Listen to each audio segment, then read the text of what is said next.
ওয়ারি তেলুগু সমাজ উন্নয়ন সংঘ 2025 সালের ওয়ারি তেলুগু পঞ্চায়েত পরিষদের মাধ্যমে নবনির্বাচিত কার্যকারী কমিটি এলাকাবাসীর কল্যাণে ইতিমধ্যেই উল্লেখযোগ্য ভূমিকা রাখছে।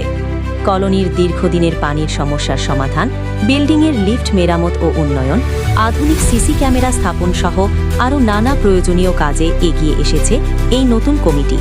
এর ফলে ওয়ারি তেলুগু সমাজে নতুন আশার আলো দেখা দিয়েছে। এই অসাধারণ অগ্রযাত্রার জন্য বুগি উগি ম্যানেজমেন্ট কমিটির পক্ষ থেকে জানানো হচ্ছে শারদীয় দুর্গাপূজার আন্তরিক শুভেচ্ছা ও অভিনন্দন। ওয়ারি তেলুগু পঞ্চায়েত পরিষদ ও ওয়ারি তেলুগু সমাজ উন্নয়ন সংঘ যেন আগামী দিনে আরও ঐক্যবদ্ধ হয়ে সমাজ কল্যাণের পথে এগিয়ে যায়, এই কামনা রইল।